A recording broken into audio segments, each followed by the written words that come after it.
Hi, guys. Today, I want to dive in and talk about how to set and actually accomplish goals as a coach because far too often we move into these new years or these new settings and we have all these amazing ideas and goals. But before long, we often get in our own way with the overthinking, with, not aligning our mind, with not having a strategy, with not following through, all of the things. But I don't want that for you. And so today, we're going to dive in and talk about a foolproof formula that you can use to actually be able to achieve the goals that you set.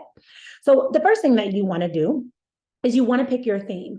So for me, I always pick a theme for the year. And the best way that I narrow this down is I consider what is it that I want to feel throughout this year. So I'll give you a very tangible example. Last year, my theme was elevate, right? This year, my theme is expansion. And so I think of a word or a phrase that I want to use that helps me to embody what it is that I want to feel. And I use that word and that theme as an anchor to come back to. So all throughout the year, I'm constantly asking myself, is this goal leading me to feeling expansion? Is this goal leading me to feeling elevated? Or whatever it is that your word or theme may be, you want to use that as that anchor point. You want to keep it in the forefront of your mind so that it's guiding and directing your steps.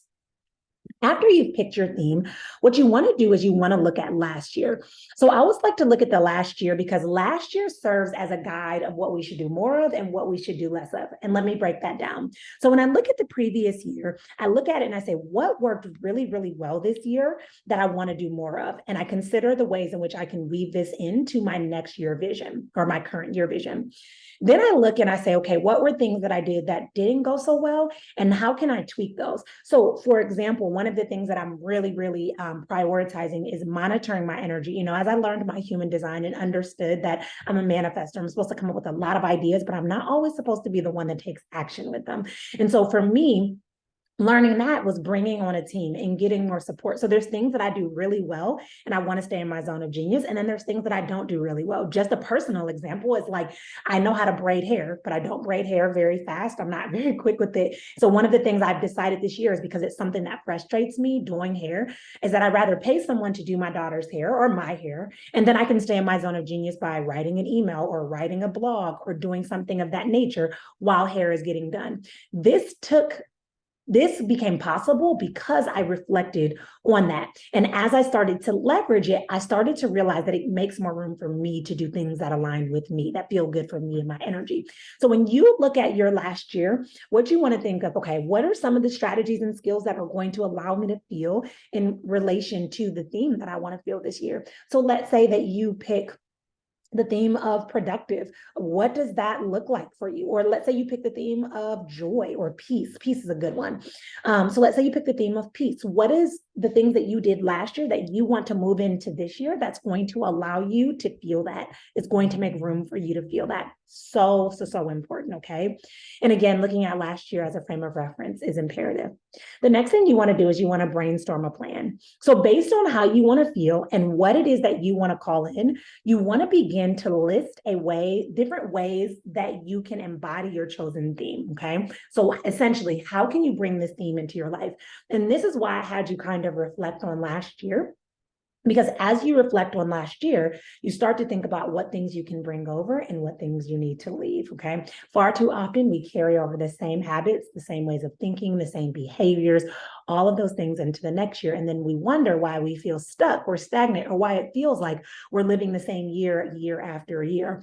If you want something different, you got to do something different. And so this gives you an opportunity to commit to something different. Okay. Again, using that word or that theme as in the forefront of your mind as that anchor, always coming back to it.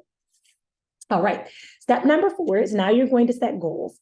So what you want to do is you want to set about 2 to 3 goals that you want to set and accomplish based on what it is that you want to feel. Now, I'd like to be really, I'd like to highlight the importance of 2 to 3 goals.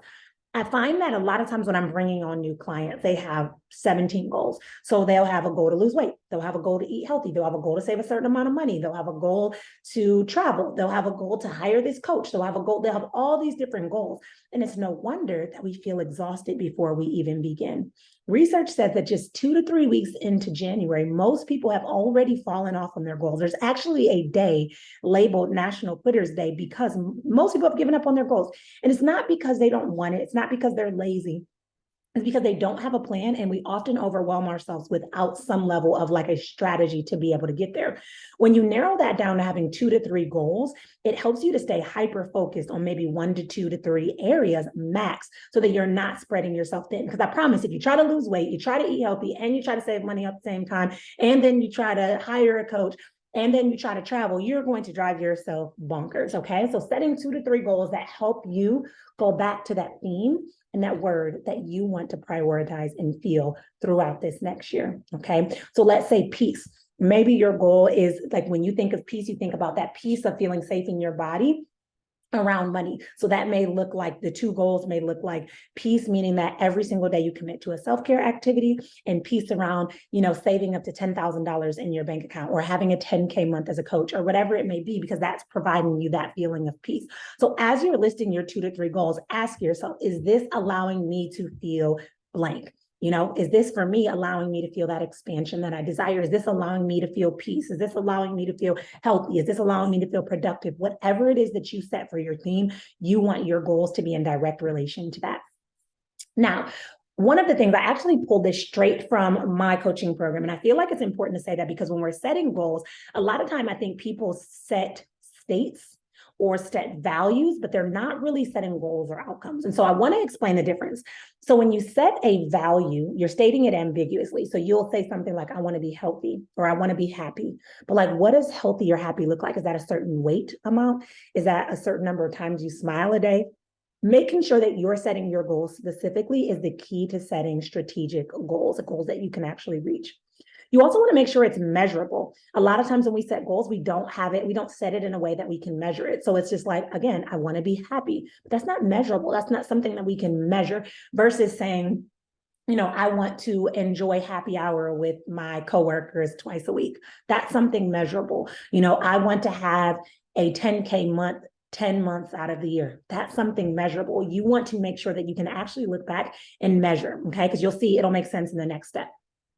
The next thing is self-reliant. This is really big, because a lot of times I feel guilty of this, where I would set goals and I'd be waiting for someone to help me do it, if that makes sense. So I'd say things like, oh, I want to reach 10,000, I want to reach 10,000 new people this year. But in order for me to do that, I have to get on so-and-so's podcast, or I have to be in so-and-so's speaking engagement. So I was waiting for someone to come and save me, instead of saying, okay, how can I reach that number of people? So making sure when you're setting goals, you become self-reliant and understanding that you get to be the one that takes action. Because otherwise, if you're always waiting from somebody else, you're in that savior complex, and you can never own or step into your power.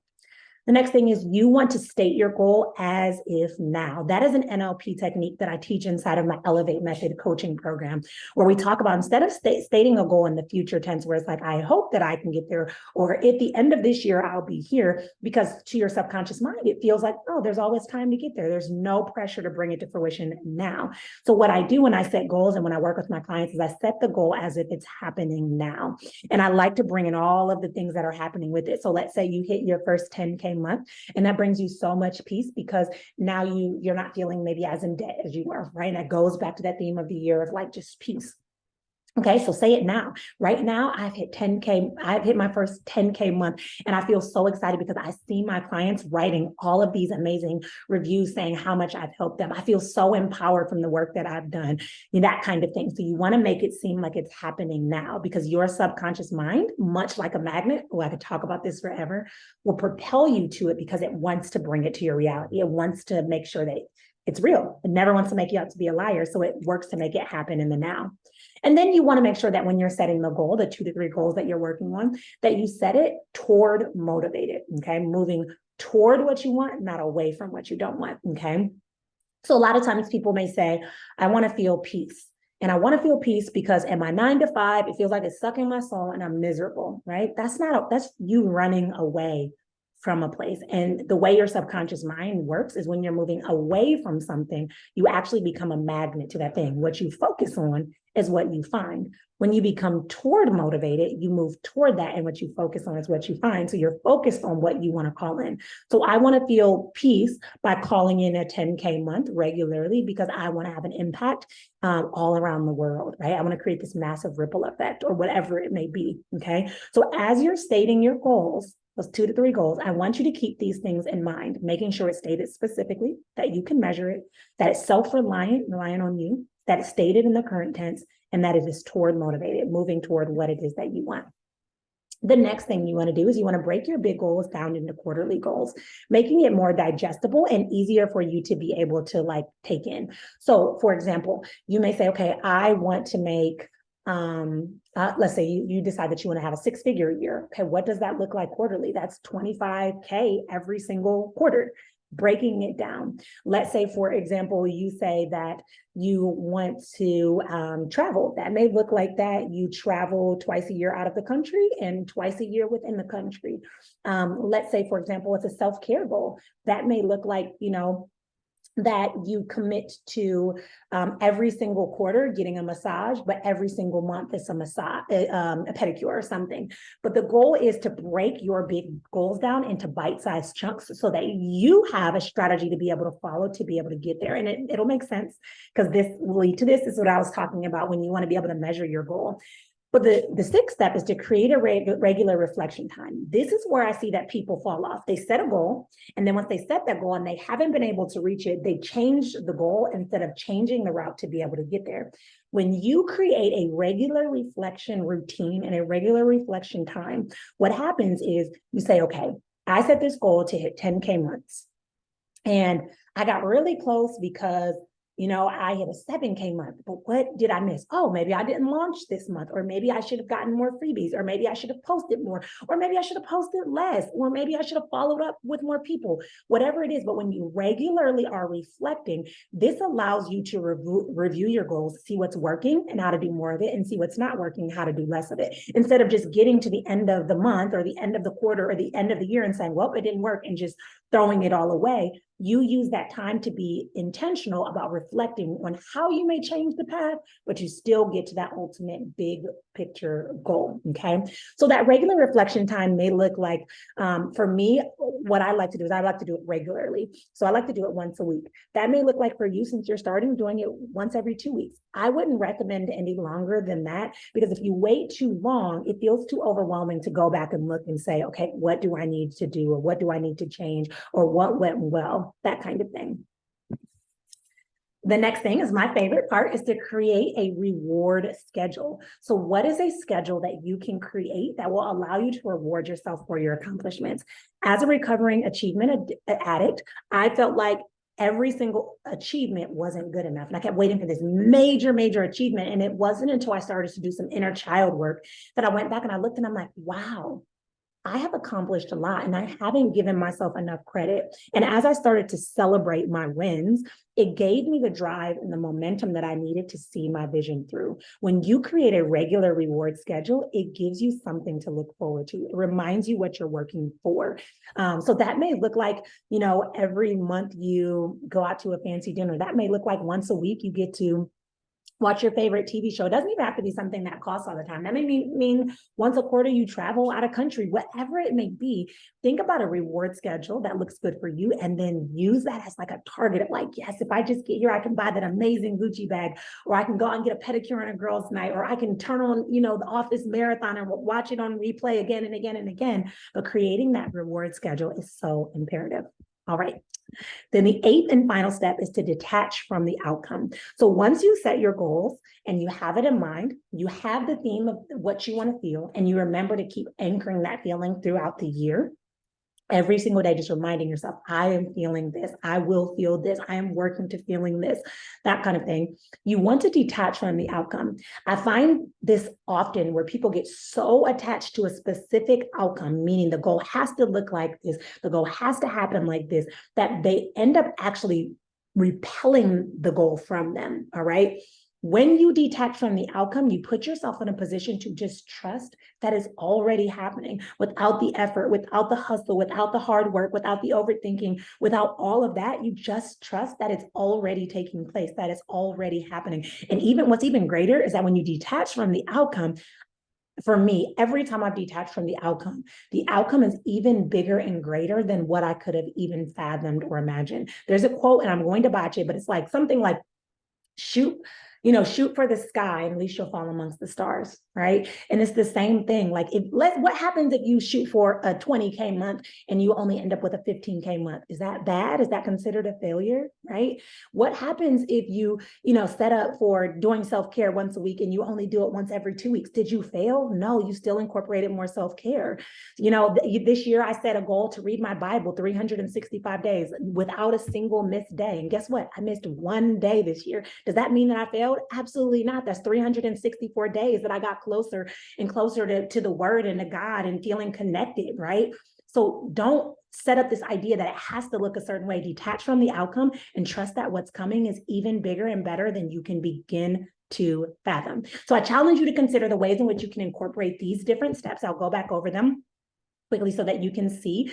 But you want to think about picking your theme for the year, your word, your phrase, really embodying that, looking at last year as a reference point to determine what to do more of, what to do less of, brainstorming a plan based on that reflection process, and consider the way that you can consistently bring this theme into your life.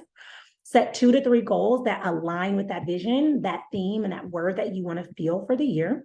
Remember using this chart and strategy to set goals the correct way. Breaking it down into bite-sized chunks so it's more manageable, doable. Creating a regular reflection time to make sure that you're always on track.